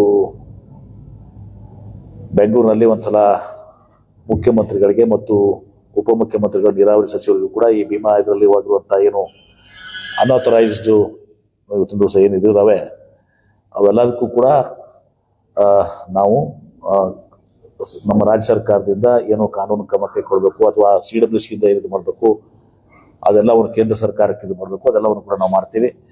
ಯಾಕಂದ್ರೆ ನಮ್ಗೆ ಗೊತ್ತಿದೆ ಮಹಾರಾಷ್ಟ್ರದವರು ಈ ಸಂದರ್ಭ ಅಲ್ಲ, ನಮ್ಮದು ಸಂಪೂರ್ಣವಾಗಿ ನಮ್ಗೆ ಟ್ರಿಬ್ಯುನಲ್ ಅವಾರ್ಡ್ ಬಂದರೂ ಕೂಡ ಫೈನಲ್ ಆದ್ಮೇಲೆ ಕೂಡ ಬರೀ ನೋಟಿಫಿಕೇಶನ್ ಬಾಕಿ ಇದೆ. ಆಲ್ಮಟ್ಟಿ ಅಣೆಕಟ್ಟು ಚಿತ್ರ ಮಾಡಿದ್ರೆ ನಮಗೆ ಸಾಂಗ್ಲಿ ಮತ್ತು ಇದಕ್ಕೆ ಹೊರತಾ ಬೀಳ್ತದೆ ಅಂತೇಳಿ ನಮ್ಮದು ಲೀಗಲ್ ಇರುವಂಥದಕ್ಕೆ ಅವರು ಅಡ್ಡಿಪಡಿಸ್ತಾರೆ. ಅದೇನೇ ಇರಲಿ, ಅದಕ್ಕೆ ಮಿಕ್ಸಪ್ ಮಾಡಕ್ಕೆ ಹೋಗೋದಿಲ್ಲ. ಇಲ್ಲಿ ಅವರು ಭಾಳಷ್ಟು ಈ ರೀತಿಯೆಲ್ಲ ಚಟುವಟಿಕೆಗಳು ಮಾಡಿದ್ದಾರೆ. ಅವೆಲ್ಲನ ನಾವು ಸರ್ಕಾರದ ಮಟ್ಟದಲ್ಲಿ ಆಗ್ತದೆ. ಆದರೆ ಇಲ್ಲಿ ತುರ್ತು ಇವತ್ತು ದಿವಸ ಜೀವಹಾನಿ ಆಗಿಲ್ಲ, ಜೀವಹಾನಿ ಆಗಬಾರ್ದು. ಇನ್ನು ಮುಂದೂ ಕೂಡ ಪ್ರಾಣಿ ಹಾನಿ ಆಗಬಾರ್ದು. ಆಮೇಲೆ ಬೆಳೆ ಹಾನಿ ಬಗ್ಗೆ ನಾವು ಈಗಾಗಲೇ ಸಮೀಕ್ಷೆ ನಡೀತಿದೆ, ನಿರಂತರವಾಗಿ ನಡೀತಿದೆ ಮತ್ತು ಸೂಚನೆಯನ್ನು ಕೂಡ ಕೊಟ್ಟಿದ್ದೀನಿ. ಲಿಬರಲ್ ಆಗಿ ಹೋಗಿ ಸುಮ್ಮನೆ ನೀವು ಪಾರ್ಷಲ್ ಗೀಶಲ್ ತೋರ್ಸಕ್ಕೆ ಹೋಗ್ಬೇಡಿ ಇಲ್ಲದನ್ನು ಅಂತೇಳಿ ಇದ್ದುದನ್ನು ಸತ್ಯವನ್ನು ನಾವು ಇದು ಮಾಡ್ತಾರೆ ಅಂತ ಕೂಡ ಹೇಳಿದ್ದೀವಿ. ಮನೆಗಳದ್ದು ಇದು ಆಗಿರುವಂತಹದ್ದು ಊರುಗಳನ್ನ ಇಷ್ಟೆಲ್ಲೊಂದು ನಿಜವಾಗಿಯೂ ಶಿಫ್ಟ್ ಮಾಡಬೇಕಾಗ್ತದೆ. ಅದೆಲ್ಲನೂ ಕೂಡ ಬಹಳ ಅತ್ಯವಶ್ಯಕತೆ ಇದೆ. ಅದನ್ನೆಲ್ಲ ಕೂಡ ವಿಚಾರ ಮಾಡ್ಬೇಕು. ಬಹಳಷ್ಟು ಕಡೆ ನಾವು ಹೇಳ್ತಾರೆ ಇಂಥ ಸಂದರ್ಭದಲ್ಲಿ ಶಿಫ್ಟ್ ಮಾಡ್ರಿ ಅಂತೇಳಿ. ಶಿಫ್ಟ್ ಮಾಡಿದ ಕಡೆ ಅನೇಕ ಕಡೆ ಇವತ್ತು ಜನ ಹೋಗಿಲ್ಲ. ಯಾಕಂದ್ರೆ ಭಾವನೆ ಇರ್ತದ, ಭೂಮಿ ಜೊತೆ ದಿವಸ ಹೊಲ ಹತ್ತಿರ ಇರ್ತಾವೆ. ಇವತ್ತು ಹೇಳ್ತಾರೆ ಮತ್ತೆ ಮಳೆ ಕಡೆ ಮತ್ತೆ ಅಲ್ಲಿ ಹೋಗಿರ್ತಾರೆ. ಎಲ್ಲವೂ ಕೂಡ ಇರುವಂತಹದ್ದು ಮತ್ತು ನಿಜವಾಗಿ ಯಾರು ಶಿಫ್ಟ್ ಆಗ್ತಾರ ಅವಶ್ಯಕತೆ ಇದೆ. ಅದನ್ನ ಒಂದು ಮೆರಿಟ್ ಆಧಾರ ಮೇಲೆ ಒಂದು ಸಹ ಹಾಕುವಂಥದ ಪ್ರಸ್ತಾವನೆಯನ್ನ ರಾಜ್ಯ ಸರ್ಕಾರಕ್ಕೆ ಇದು ಮಾಡಿ ಅದು ಕ್ರಮ ಕೈಗೊಳ್ತೀವಿ. ಉದಾಹರಣೆಗಾಗಿ ಕುಮಸ್ಗಿ ಇತ್ತು, ಅಲ್ಲಿನೂ ಕೂಡ ಪಾಪ ಕೆಡಿಗೆದಾಗೂ ಕೂಡ ರಾಡ್ಗೆ ಅವರು ಕೂಡ ಒಂದು ಸಹ ಶಿಫ್ಟಿಂಗ್ ಕೇಳ್ತಾರೆ, 3 ಒಳ್ಳೆ ಶಿಫ್ಟಿಂಗ್ ಕೇಳ್ತಾರೆ. ಇದರಲ್ಲಿ ಅವಶ್ಯಕತೆ ಇದೆ, ಅದಕ್ಕಾರ ಸರ್ಕಾರ ಕ್ರಮ ಕೈಗೊಳ್ತದೆ. ಒಟ್ಟಾರೆ ಇವತ್ತು ಪ್ರಮುಖವಾಗಿ ಈ ಮೂಲಕ ನಾನು ಕೂಡ ಒಂದು ಹೇಳ್ತೀನಿ, ಪದೇ ಪದೇ ನಾವು ಕೇಂದ್ರ ಸರ್ಕಾರಕ್ಕೂ ಒತ್ತಾಯ ಮಾಡಿದ್ದೀವಿ, ಮತ್ತೊಮ್ಮೆ ಒತ್ತಾಯವನ್ನು ಮಾಡ್ತೀನಿ. NDRF ನಾರ್ಮ್ಸ್ನಲ್ಲಿ ಏನು ಪರಿಹಾರ ಸಿಗ್ತದೆ ಬಹಳ ಕಡಿಮೆ ಇದೆ. ಯಾವುದೋ ಒಂದು ಹಳೆ ಕಾಲದಲ್ಲಿ ರಿವೈಸ್ ಆಗಿದ್ದು ಇವತ್ತು ದಿವಸ ರಿವೈಸ್ ಆಗಿಲ್ಲ. 2 ಹೆಕ್ಟರ್ಗೆ 8,500. 1 ಹೆಕ್ಟರ್ಗೆ 8,500 ಅಂದ್ರೆ ಅವ್ರು ಕೊಡಿದ್ರೆ ಒಟ್ಟು 17,000 17,000 ಕೊಡ್ತಾರ 2 ಹೆಕ್ಟರ್ ಇದ್ರೆ. 2 ಹೆಕ್ಟರ್ ಅಂದ್ರ 1 ಹೆಕ್ಟರ್ಗೆ 2.5 ಅಂದ್ರೆ 5 ಎಕರೆಗೆ 17,000 ಕೊಡ್ತಾರೆ. ಅವ್ರು ಬಿತ್ತನೆ ಬೀಜ ಗೊಬ್ಬರ ಕಿಮ್ಮತ್ ಆಗಂಗಿಲ್ಲ, ಕೂಲಿ ಕಿಮ್ಮತ್ ಆಗುದಿಲ್ಲ. ಸರ್ಕಾರ ಏನು ಸಂಪೂರ್ಣವಾಗಿ ಅವ್ರು ಬೆಳೆದದ್ದನ್ನ ಇದು ಮಾಡೋದಂತಲ್ಲ, ಸ್ವಲ್ಪ ನೆಮ್ಮದಿ ಇರುವ ರೀತಿ ಇವತ್ತು ದಿವಸ ಒಂದು ಮಾಡರೇಟ್ ಆಗಿರೋ ಪರಿಹಾರ ಕೊಡಬೇಕು ಅನ್ನೋದು ನಮ್ಮ ಒಂದು ಬೇಡಿಕೆ ಆಗಿದೆ. ಇದನ್ನ NDRF ಮಾಂಸನ ಕೂಡ ಕೇಂದ್ರ ಸರ್ಕಾರ ಇವತ್ತು ದಿವಸ ಅದನ್ನ ಮಾಡಿಫೈ ಮಾಡಿ ಇಂಥ ಸಂದರ್ಭದಲ್ಲಿ ಇದೊಂದೇ ಇನ್ಸಿಡೆಂಟ್ ಅಲ್ಲ, ಯಾವಾಗಲೂ ಕೂಡ ಅತಿವೃಷ್ಟಿ ಆಗಲಿ ಆಗಲಿ ಯಾವಾಗ ಆದಾಗ ಕೂಡ ನಮ್ಗೆ ಎಷ್ಟೋ ಸಲ ಅಂತಾರೆ ಏನ್ರಿ ನಮ್ಗೆ ಪರಿಹಾರ ಬಂದಿದೆ ಎದಕ್ಕೆ ಸಾಲ್ತದೆ ಅಂತೇಳಿ. ಅವರು ಬೀಜ ಔಷಧಿ ಗೊಬ್ಬರದ ಕಿಮ್ಮತ್ ಆಗೋದಿಲ್ಲ, ಕೂಲಿ ಕಿಮ್ಮತ್ ಆಗಲ್ಲ. ಸ್ವಲ್ಪ ಅದನ್ನ ಜಾಸ್ತಿ ಮಾಡಬೇಕು, ಮಿನಿಮಮ್ ಡಬಲ್ ಅಂತೂ ಮಾಡಲೇಬೇಕು. ಯಾಕಂದ್ರೆ ಹಳೇದಿದೆ. ಅದನ್ನು ಕೂಡ ಈ ಸಂದರ್ಭದಲ್ಲಿ ನಾನು ಕೇಂದ್ರ ಸರ್ಕಾರಕ್ಕೆ ಒತ್ತಾಯ ಮಾಡ್ತೀನಿ. ಮತ್ತು ನಾಳೆ ಮತ್ತೆ ಮುಖ್ಯಮಂತ್ರಿಗಳಿಂದ ಎಲ್ಲ ವಿಚಾರಗಳನ್ನ ಕೇಂದ್ರ ಸರ್ಕಾರಕ್ಕೆ ನಾವು ಇದು ಮಾಡ್ತೀವಿ. ಮತ್ತು ನಮ್ಮ ಜಿಲ್ಲೆಯಲ್ಲಿ ಆಗಿರುವಂಥದ್ದನ್ನ ಎಲ್ಲನೂ ನನ್ನ ಮುಖ್ಯಮಂತ್ರಿಗಳಿಗೆ ನಾವು ಅಶೋಕ್ ಅವರು, ಯಶವಂತರೇಗೌಡರು, ಕಟ್ಟಗೌಡ ಅವರು ಎಲ್ಲರೂ ಕೂಡಿ ನಾವು ಅದನ್ನ ಅವ್ರ ಗಮನಕ್ಕೆ ತರ್ತೇವೆ. ಈಗ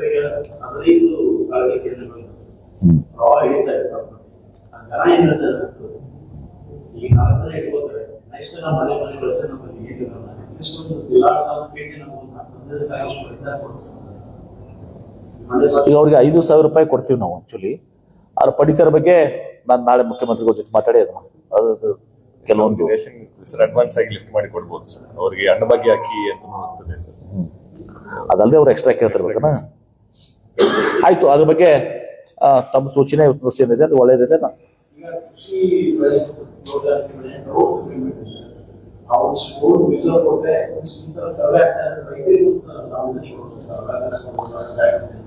ನೋಡಿ, ಎಲ್ಲ ಅಗ್ರಿಕಲ್ಚರಲ್ಲಿ ಎಷ್ಟು ಇದು ಆಗಿದೆ ಅಂತ ಇದನ್ನೇ ಇರ್ತದೆ. ನಾನು ಹೇಳಿದಲ್ಲ, ಟೋಟಲ್ 100% ಲಾಸ್ ಅಂತ ಹೇಳಿ ಅರ್ಥ ಮಾಡ್ಕೋಬೇಕಲ್ಲ. ನೋಡ್ರಿ, ಓಕೆ, ಇಲ್ಲ ನಾನು ಹೇಳಿದ್ದೇನಲ್ಲ 1 ಲಕ್ಷ ಎಷ್ಟು ಹೆಕ್ಟರ್ಸ್ ಈಗಾಗಿದೆ, ಇದು ಲೈನ್ ಎಸ್ಟಿಮೇಟ್ಸ್ ಅಂತ ಹೇಳಿ. ಎಷ್ಟು ಬಿತ್ತನೆ ಆಗಿದೆ, ಎಷ್ಟು ಇದು ಆಗಿದೆ ಎಲ್ಲ ಗೊತ್ತಿರ್ತದೆ, ನಮ್ಮ ಹತ್ರ ಇರ್ತದೆ. ಆಮೇಲೆ 100% ಲಾಸ್ ಅಂತ ಹೇಳ್ತಾ ಇದ್ದೀನಿ, ಪಾರ್ಷಿಯಲ್ ಲಾಸ್ ಅಂತ ಪ್ರಶ್ನೆ ಬರೋದಿಲ್ಲ ಇಲ್ಲಿ. ಓಕೆ, ಸುಮ್ಮನೆ ನೀವು ಡ್ರೋನ್ ಹಾರಿಸ್ಬೇಕಂತೀರಿ ನೋಡಿ. ಎಷ್ಟು ಡ್ರೋನ್ ಹಾರಿಸ್ತೀರಿ? ಇಡೀ 1,40,000 ಹೆಕ್ಟರ್, 1,40,000 ನಿಮಗೆ ಹೇಳ್ತೀವಿ ತಗೊಳ್ರಿ, ನೀವೇ ಹಾರ್ತೀರಿ. 1,40,000 ಹೆಕ್ಟರ್ ಅಂದ್ರ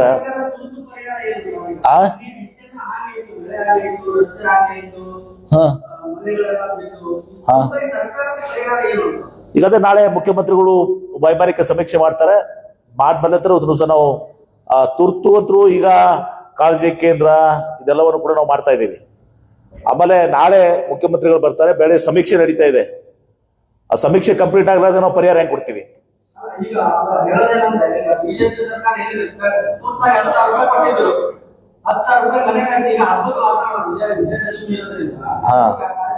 ಈಗ ನಾಳೆ ಮುಖ್ಯಮಂತ್ರಿಗಳ ಜೊತೆ ಮಾತಾಡಿ ನಾವು ಹೇಳಿದ್ದನ್ನ ಏನಾದ್ರೂ ಒಂದು ಸಹ ಚರ್ಚೆ ಮಾಡಿ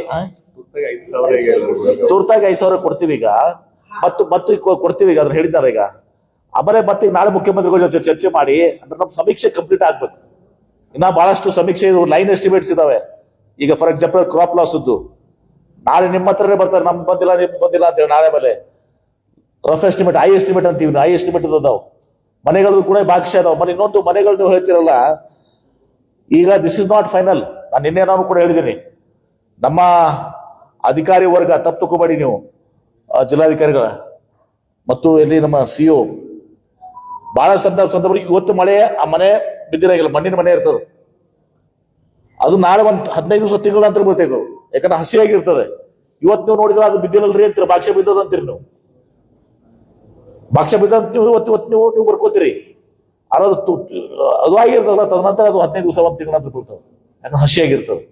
ಹೀಗಾಗಿ ಸ್ವಲ್ಪ ಪ್ರಾಕ್ಟಿಕಲ್ ಆಗಿ ಇವತ್ತು ಸಹ ಯಾರು ಮನೆಗಳನ್ನ ಸರ್ವೆ ಮಾಡ್ತಾರಲ್ಲ, ನಾನು ಹೇಳ್ತಾ ಇದ್ದೀನಿ, ಅದು ಸುಮ್ಮನೆ ನೀವು ಭಾಗಶಃ ಅಂತ ಬರ್ಕೊಂಡು ಮಣ್ಣಿನ ಮನೆಗಳು ಭಾಗಶಃ ಆಗೋದಲ್ಲ, ಬಿದ್ದೆ ಬಿಡ್ತಾವ್ 15 ತಿಂಗಳು 15 ದಿವಸ ಅಂತರು. ಇದರ ಅರ್ಥ ನಾನು ಏನಾದ್ರು ತಪ್ಪು ಕೆಲಸ ಮಾಡಿ ಅಂತ ಹೇಳೋದಲ್ಲ, ಆ ಒಂದರ ತಿಳುವಳಿಕೆ ಇಟ್ಕೊಂಡು ಕೆಲಸ ಮಾಡಿ ಅಂತ ಹೇಳೋದು ಅಷ್ಟೇ. ನಾಳೆ ಮುಖ್ಯಮಂತ್ರಿಗಳು ಬರ್ತಾರೆ, ನಾಳೆ ಚರ್ಚೆ ಮಾಡ್ತೀವಿ. ಇವತ್ತು ಏನು ಲೈನ್ ಎಸ್ಟಿಮೇಟ್ಸ್ ಆಗಿದಾವ ಅವ್ರಿಗೆ ಕೊಡ್ಬೇಕಾ ಏನೋ ಅಂತ ಕೂಡ ವಿಚಾರ ಮಾಡ್ತೀವಿ.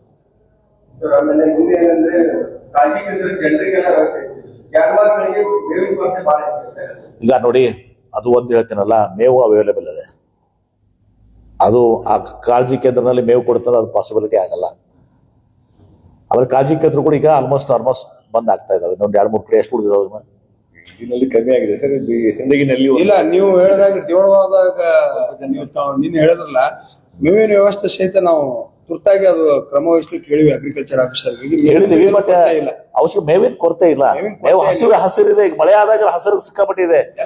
ಈ ಬೆಳೆ ಹಾನಿ ಆಗಿದಲ್ಲ, ಇದನ್ನೆಲ್ಲ ಮೇವೇ ಇಲ್ಲ, ಹಸಿರು ಮೇವು ತಂದು ಹಾಕಿ ಹಸಿರು ಮೇವು ಹಾಕ್ಬೋದು. ಓಕೆ,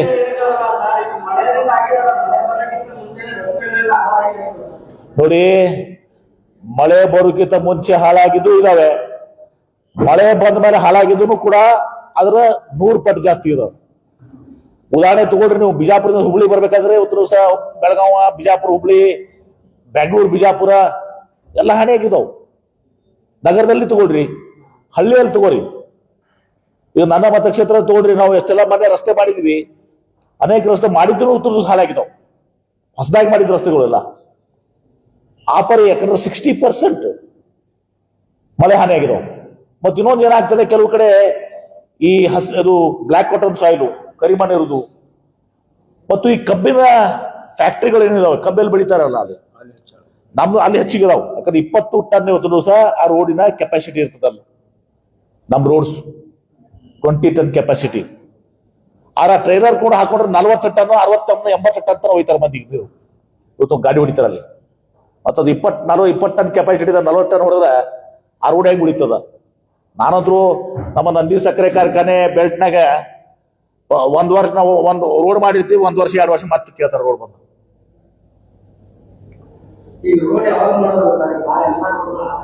ಮಾಡ್ತೀವ್ರಿ, ಯಾಕೆ ನೀವು ಕಜಿ ಮಾಡ್ತೀವಿ? ಹಾ,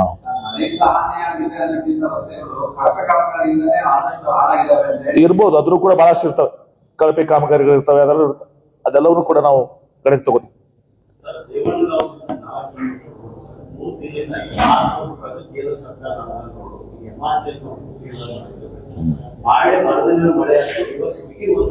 ನನಗೆ ನಿನ್ನೆ ಯಾರೋ ಹೇಳಿದ್ರು, ಗಮನಕ್ಕೆ ಬಂದಿದೆ ನಿನ್ನೆ.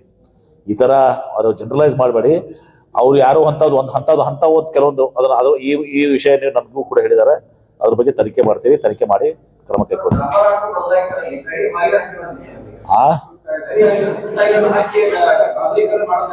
ಯಾರು ಮಾಡ್ತಾರ? ಹಾ,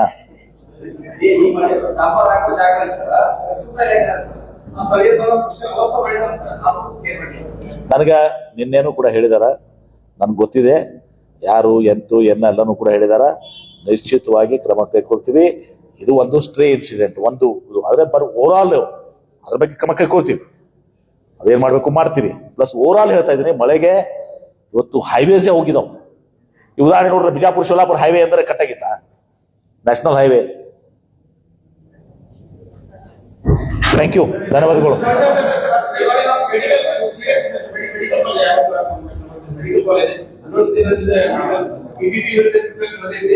ನೋಡಪ್ಪ, ಈಗ ನಾನು ಹಿಂದೆನೆ ಹೇಳ್ಬಿಟ್ಟಿದ್ದೀನಿ, ನನ್ನ ಹೇಳಿಕೆಯನ್ನು ನಾನು ಹಿಂದೆ ಹೇಳ್ಬಿಟ್ಟಿದ್ದೀನಿ. ಹಿಂದೆ ಒಂದ್ಸಲ ಪ್ರಶ್ನೆ ಕೇಳಿದಾಗ ಒಂದೇನೋ ಒಂದು ಸ್ಪಾರ್ಕ್ ಆದಾಗ ನಾವು ಉತ್ತರ ಕೊಟ್ಬಿಟ್ಟಿದ್ದೀನಿ. ಅವಾಗ ಏನ್ರಿ, ನಾನು ಮೊನ್ನೆನೂ ಕೂಡ ಕ್ಯಾಬಿನೆಟ್ ನಲ್ಲಿ ಹೇಳಿದೆ, ಅದು ನಿಮ್ಮ ಬಾಗಲಕೋಟೆ ಬಂದಾಗ ನಾ ಹೇಳಿದೆ, ಏನು ಮುಖ್ಯಮಂತ್ರಿಗಳ ಮತ್ತು ಉಪಮುಖ್ಯಮಂತ್ರಿ ಗಮನ ಒಂದು ಮನೆ ಸೆಳೆದಿದ್ದೀನಿ.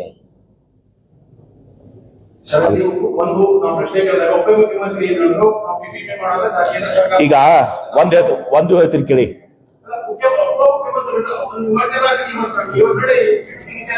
ಈಗ first of all you try to understand. ಈಗ first of all I tell you, it is been declared as a PPP only. PP ಮಾದರಿಯಲ್ಲಿ ಅಂತ ಇಲ್ಲಿ ಅನೌನ್ಸ್ ಮಾಡಿದೀವಿ. ಬಜೆಟ್ ನಲ್ಲೂ ಕೂಡ ಅನೌನ್ಸ್ ಮಾಡಿದಾರ, ಇಲ್ಲಿನೂ ಕೂಡ. ಆಮೇಲೆ ಬಹಳಷ್ಟು ಮಂದಿಗೆ ತಪ್ಪು ಕಲ್ಪಿದೆ. ನನ್ನ ಸ್ಟೇಟಸ್ ಹತ್ರ ಹೇಳ್ಬಿಟ್ಟಿರಿ ಮೊನ್ನೆ. ನನಗೆ ನಂದು ವೈಯಕ್ತಿಕವಾಗಿ ನಾನು ಒಂದು ಸಂಸ್ಥೆ ಅಧ್ಯಕ್ಷ ಇದೆ. ನನ್ನ ಸಂಸ್ಥೆ 250 ಅಡ್ಮಿಷನ್ಸ್ ಇದಾವು. ನಾ ಡೀಮ್ಡ್ ಹಿಡಿದೀನಿ, 10 ಮಾಡ್ತೀವಿ ಅಂತ ಹಿಡಿದೀವಿ, ಯಾವುದೋ ಒಂದು ಸ್ಪಾರ್ಕಿನ್ ಸಲುವಾಗಿ. ಆಮೇಲೆ ಇನ್ನೊಂದು ದಿವಸ ಬಹಳ ಜನರಿಗೆ ತಪ್ಪು ಕಲ್ಪನೆ ಏನಿದೆ, ಈಗ PPPನೂ ಕೂಡ ನಿಮಗೂ ಕೂಡ ಹೇಳ್ತೀನಿ ವಿಶೇಷವಾಗಿ, the matrix remains the same. ಏನು ಇಲ್ಲಿ ಲೋಕಲ್ ಸ್ಟೂಡೆಂಟ್ಸ್ಗೆ ಏನು ಎಲ್ಲ ಸೀಟ್ ಸಿಗಬೇಕು, ಗೌರ್ಮೆಂಟ್ ಕಾಲೇಜಸ್ ಏನು PPP ಮಾಡ್ತಾರಲ್ಲ ಅದೇ ಮ್ಯಾಟ್ರಿಕ್ಸ್ ಇಲ್ಲಿ ಸಿಗ್ತದೆ. ಎಷ್ಟು ಸೀಟ್ಸ್ ಇಲ್ಲಿರ್ಬೇಕು. ಈಗ ಅಲ್ಲಿನೂ NRI ಇಂಟ್ರೊಡ್ಯೂಸ್ ಮಾಡಿದಾರೆ ಗೌರ್ಮೆಂಟ್ನಾಗೂ ಕೂಡ. ಆ 15% NRI ಬಿಟ್ರೆ 85% ಕಾಂಪೋಸಿಷನ್ ಇಸ್ ದ ಸೇಮ್. ಇದು ಕೆಲವೊಬ್ಬರಿಗೆ ತಿಳುವಳಿಕೆ ಇಲ್ಲಾರ್ದು ಕೂಡ ಸಮಸ್ಯೆ ಇದೆ. ಸಮಸ್ಯೆ ಇದೆ ತುಂಬ sir. As it is admission ನಿಮಗೆ ಏನು ಸಿಗಬೇಕಾಗಿದ್ದು 85% ಅಡ್ಮಿಷನ್ ನಿಮಗೆ 100%, 85 100%, 50% ಆಲ್ಸೋ ಗೌರ್ಮೆಂಟ್ 100% ನಿಮಗೆ ಸಿಕ್ಕೇ ಸಿಗ್ತದೆ. ಸುಮ್ಮನೆ ತಪ್ಪು ಭಾವನೆ ಇದ್ರು ಸಹ ಜನರಲ್ಲಿ ಕ್ರಿಯೇಟ್ ಮಾಡಿದ್ದಾರೆ.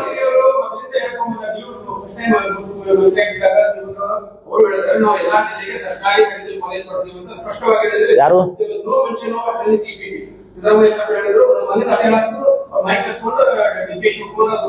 ನಾವೀಗ ಸರ್ಕಾರದಲ್ಲಿ ನಾವು ಮಾತಾಡ್ತೀವಿ. ಈಗ ನಮ್ಮ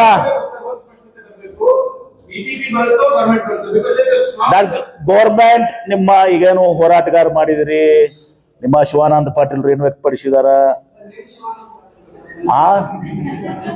ನಮ್ಮ ಶಿವಾನಂದ ಪಾಟೀಲ್ ಏನು ವ್ಯಕ್ತಪಡಿಸಿದಾರ. ಇದೆಲ್ಲವೂ ಕೂಡ ಮತ್ತು ಅದ್ರಾಗ ನನ್ನ ಬಗ್ಗೆ ಹೆಸರು ಪ್ರಸ್ತಾಪ ಇಂಡೈರೆಕ್ಟ್ ಮಾಡಿದಾಗ ನಾನು ಬಹಳ ಕಡೆಕ್ಕಾಗಿ ಹೇಳಿದ್ದೀನಿ ಒಂದು ಮಾತನ್ನ, I have no personal interest. ನಾವು ಗೌರ್ಮೆಂಟ್ ಆಗಬೇಕು, PPP ಆಗಬೇಕು, ಒಟ್ಟಲ್ಲಿ ಮೆಡಿಕಲ್ ಕಾಲೇಜ್ ಆಗಬೇಕು. ಸರ್ಕಾರ ನಿರ್ಣಯ ತಗೊಂಡಿದೆ. ಇವತ್ತು ಆ ಸರ್ಕಾರ ನಾವು PPP ಮಾಡಲಿ ಮತ್ತು ಗೌರ್ಮೆಂಟ್ ಮಾಡಬೇಕು ಅಂತ ಭಾವನೆ ಇದೆ. ಭಾವನೆಯನ್ನ ಅವ್ರಿಗೆ ತಿಳಿಸುವಂತ ಕೆಲಸ ಮಾಡ್ತೀವಿ.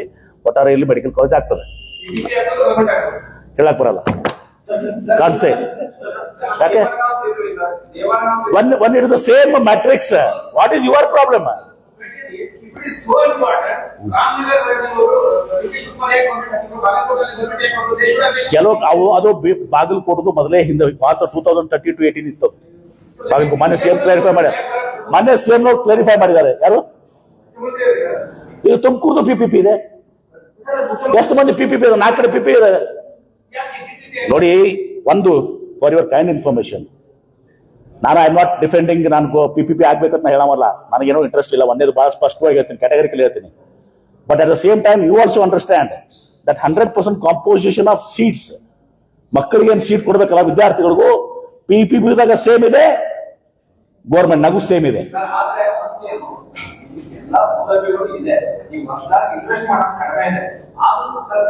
ಅದು ನೀವು ಹೇಳಿದ್ದನ್ನು ನಾನು ಒಪ್ಪೋದಿಲ್ಲ. ನಾನು ನೋಡಿದ್ದೀನಿ, ಕೆಲವೊಬ್ರು ಭಾಷಣ ಕೇಳಿದ್ದೀನಿ. ಅಷ್ಟು ಸರಳ ಇಲ್ಲ. 100 ಕೋಟಿ ರೂಪಾಯಿದಾಗ ಮೆಡಿಕಲ್ ಕಾಲೇಜ್ ಆಗ್ತದೆ ಅಂತ ಭಾಷಣ ನಾನು ಕೇಳಿದ್ದೀನಿ. ಅದೆಲ್ಲ ಅಷ್ಟಾಗಲ್ಲ, ಆಗೋದಿಲ್ಲ ಅಷ್ಟಲ್ಲ. ಓಕೆ, ದಿಸ್ ವಿಲ್ ಗೌರ್ಮೆಂಟ್ ಮುಖ್ಯಮಂತ್ರಿ ಇದರಲ್ಲಿ ನಾನು ನಿಮ್ಮ ಇವ್ರ ಭಾವನೆ ನನಗೆ ಹೋಗ್ತಾ ಇದ್ದೀನಿ. ಅಲ್ಲಿನೂ ಕೂಡ ಅವ್ರಿಗೂ ಭೇಟಿ ಆಗ್ತಾ ಇದ್ದೀನಿ. ಏನ್ರಿ, ಕೆಲವೊಬ್ರು ನಿರಪರಾಧಿಗಳಿದ್ದಾರೆ, ಸ್ವಂತ ಕೂತಿದ್ದಾರೆ, ಕೆಲವೊಬ್ರು ಕುಂಡ್ರಸೂ ಇದಾರ. ಏನ್ರಿ, ಹಿಂದೂ ರಾಜಕೀಯ ಅದ, ನನ್ಗೆ ಗೊತ್ತಿದೆ. ಏನು ಐನೋ ನಾ ಹೋಗ್ತೀನಿ ಭೇಟಿಯಾಗಿ. ನಾನು ನಂದೇನಿದೆ, ನಾನು ಕೂಡ ನನಗೇನೋ ಆಪೋಸಿಷನ್ ಇಲ್ಲ. ಗೌರ್ಮೆಂಟ್ ಆದ್ರೆ ನನಗೆ ಬಹಳ ಸಂತೋಷ. ನನ್ನ ಪರ್ಸನಲ್ ಸ್ಟ್ಯಾಂಡ್ ಕೇಳ್ತೀರಾ, ನಾನು ಗೌರ್ಮೆಂಟ್ ಮಾಡೇ ಅಂತ ಹೇಳ್ತೀನಿ. ಆಯ್ತಾ? ನೋಡಿ, ಅದೊಂದು ಬೋಗಸ್ ಕೆಲಸ. ಅದು AIIMS is been stopped in the country at all. AIIMS colleges ಹೊಸದಾಗಿ ಮಾಡೋದು ಬಂದ್ ಮಾಡಿದಾರೆ. ಸುಮ್ಮನೆ ಏಮ್ಸು ಅದೇ ತಿಳುವಳಿಕೆ ಎಲ್ಲ ಮಾತಾಡ್ತಾರಲ್ಲ. ಏಮ್ಸ್ ಕೊಡ್ಬೇಕು ಅಂತ ಎಲ್ಲಿ ಏಮ್ಸ್ ಕೊಡ್ತಾರೆ? ಥ್ರೂ ಔಟ್ ಇಂಡಿಯಾ ಇಲ್ಲ. ನಿಮ್ಮ ಹುಬ್ಳಿದು ಧಾರವಾಡ ಏಮ್ಸ್ ಕೊಡ್ಲಿಲ್ಲ. Government Modi government has decided, this government, BJP government, no more AIIMS ಅಂತ ಡಿಕ್ಲೇರ್ ಮಾಡಿದ್ದಾರೆ. ನೋ ಮೋರ್ ಏಮ್ಸ್ ಅಂತ ಮಾಡಿದ್ರೆ ಸುಮ್ಮನೆ ಬಂದು ಕನ್ಫ್ಯೂಸ್ ಮಾಡಿ ಏಮ್ಸ್ ಅಂತ ಹೇಳುದು ಇದೆಲ್ಲ ಯಾಕೆ ಬೇಕು?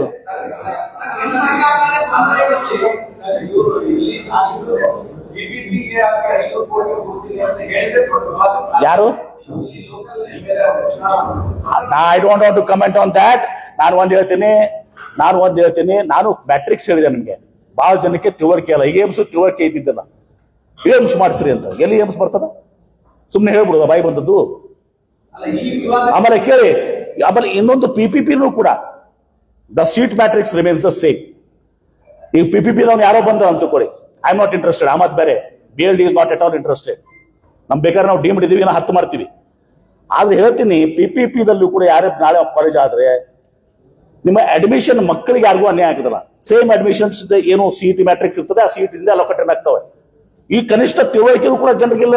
ಕೂತಾರಲ್ಲ ಹೋರಾಟಗಾರರಿಗೆ, ಕೂತವ್ರು ಕುಂಡ್ರಿಸಿದವರು ಅದರ.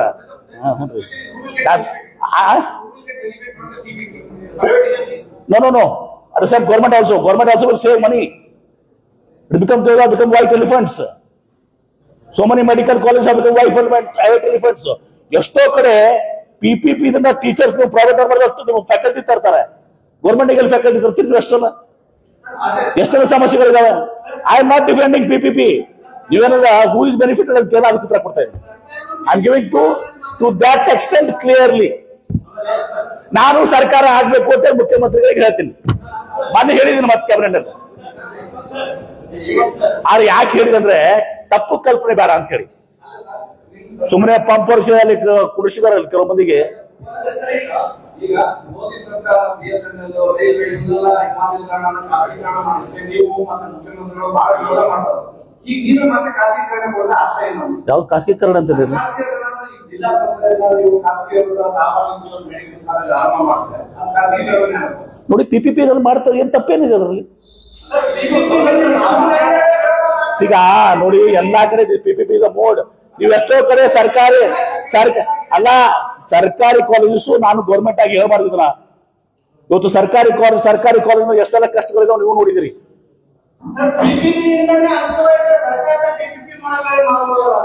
ಹೌದಾ? ನೋಡಿ, ಆಗ PPP ಬಗ್ಗೆ ತಪ್ಪು ಕಲ್ಪನೆ ಇದೆ ಅದನ್ನ ಹೇಳಿದೀನಿ ನಾನು ಅಷ್ಟೇ. ಇದರ ಅರ್ಥ ನಾನು ಐ ಆಮ್ ನಾಟ್ ಫಾರ್ ನಾನೇನಾದ್ರು PPP ಸಲ ಲಾಬಿ ಮಾಡ್ತಾ ಇಲ್ಲ. ನಾನು ಗೌರ್ಮೆಂಟ್ ಆಗ್ಲಿ ಅಂತಿದ್ದೆ ಇವತ್ತು ದಿವಸ ಬಹಳ ಸ್ಪಷ್ಟವಾಗಿ ಮೊನ್ನೆನೂ ಹೇಳಿದ್ರಿ, ಇವತ್ತು ಹೇಳಿದೀನಿ, ಅದನ್ನ ಹೇಳ್ತೀನಿ. ಆದ್ರೆ ಸರ್ಕಾರ ನಿರ್ಣಯ ತಗೋತದೆ. ನೀವು ತಿಳ್ಕೊಂಡಂಗ PPP ಇಲ್ಲ. ಕೆಲವು ಮಂದಿಗೆ ತಪ್ಪು ಕಲ್ಪನೆ ಇದೆ, ಪ್ರೈವೇಟ್ ನವ್ರು PPP ಬಂದ್ರೆ ಅವ್ರಿಗೆ ಸೀಟ್ ಹೋಗ್ತಾವ ಅಂತ ತಿಳ್ಕೊಂಡ್ಬಿಟ್ರ. ಹೌದಲ್ಲ? ರೈಟ್? ಅದು ನಾನೇ ಹೇಳ್ತೀನಿ, ಐ ಆಮ್ ಗೌರ್ಮೆಂಟ್ ಅಂತ ಹೇಳಿದ್ದೀನಿ. ನಾನು ಹೇಳಿದ್ದೀನಿ, ಅದನ್ನ ಹೇಳಿದ್ದೀನಿ, ಐ ಆಮ್ ದ ಗೌರ್ಮೆಂಟ್ ಅಂತ ಹೇಳಿದ್ದೀನಿ. ಕೆಲವು ಜನ ಏನ್ ತಪ್ಪು ತಿಳ್ಕೊಂಡಿದ್ದಾರೆ, PPP ಆದ್ರೆ ಈ ಸೀಟ್ಸ್ ಎಲ್ಲಾನು ಕೂಡ ಪ್ರೈವೇಟ್ ನವ್ರಿಗೆ ಹೋಗ್ಬಿಡ್ತಾವ ಅಂತ ಹೇಳಿ. ಪ್ರೈವೇಟ್ ನವ್ರಿಗೆ ಒಂದು ಸೀಟು ಹೋಗೋದಂಗಿಲ್ಲ. ಈಗ ಫಾರ್ ಎಕ್ಸಾಂಪಲ್ ಪ್ರೈವೇಟ್ ಅಂತ ಬಿಟ್ಬಿಡಿ, ನಾ ಡೀಮ್ಡ್ ಅಲ್ಲ BLD, I don't have one seat with me, we are postman, everything has been sent by NEET and state colleges through CET and NEET. First you understand this. Okay, thank you. ಯಾರು